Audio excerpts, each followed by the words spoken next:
Freshers నిజంగా interview పెట్టి చాలా కామెడీ చేస్తారు. ఇంటర్వ్యూకి వెళ్తే జాబ్ కొట్టే రావాలి అండ్ ఇంటర్వ్యూ చేసేవాడు కూడా అనిపించాలన్నమాట, ఇంకా క్వశ్చన్స్ అడగడం ఆపేయాలని.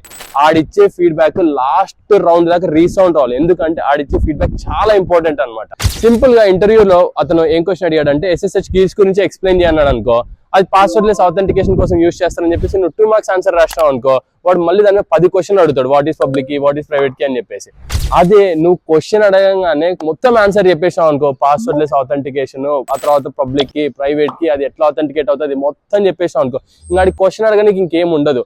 నెక్స్ట్ క్వశ్చన్ అడగాలన్నా కూడా భయపడతాడు అనమాట, ఇది ఈజీ క్వశ్చన్ అవుతుందేమో అని చెప్పేసి. ఎక్స్పీరియన్స్ వాళ్ళు అనుకో ఎలా ఆన్సర్ చేయాలి తెలుసా, నువ్వు ఆల్రెడీ ఈ ఇష్యూని ప్రొడక్షన్ లో ఫేస్ చేసావు, ఆ ఇష్యూ నేను చాలా ఫాస్ట్ గా సాల్వ్ చేయగలను అన్నట్టు చెప్పాలి. అదే ఫ్రెషర్స్ అయితే ఈ టాపిక్ ని నువ్వు పర్ఫెక్ట్ గా చదువుకున్నావు, ఈ టాపిక్ మీద నువ్వు చాలా ఈజీగా పని చేస్తావు అనే కాన్ఫిడెన్స్ అడిగి తెప్పియాలి. ఫ్రెషర్స్ నిజంగా ఇంటర్వ్యూ పోయి చాలా కామెడీ చేస్తారు. Have you done your project అంటే అంటాడు, అరే నువ్వు చేసినావు ఆ ప్రాజెక్ట్, తర్వాత ఏంటో ఎక్స్ప్లెయిన్ చెయ్యి, ఆ ప్రాజెక్ట్ ఏంటిది, ఆ ప్రాజెక్ట్ లో నువ్వు ఏం పీకినావు, నీ రోల్ ఏంటిది, నువ్వు ఏం డెవలప్మెంట్ చేసినావు, ఇవన్నీ చెప్పాలి.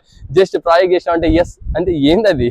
I am also aware of Prime and Netflix and not even downloaded one movie of Jackie Chan sir. Top candidate ఎట్లుంటాడు అంటే ఇంటర్వ్యూ నెక్స్ట్ క్వశ్చన్ ఏం అడుగుతాడో కూడా ముందే గెస్ చేసేసి ఆ క్వశ్చన్ కూడా నువ్వు నెక్స్ట్ క్వశ్చన్ ఇదే అడుగుతావు కదా, దీని ఆన్సర్ ఇదే రాసుకోపో అని చెప్తావు. అట్లాంటి వాళ్ళు తోపులు అనమాట. ఆ తోపులు కింద కామెంట్ చేయండి.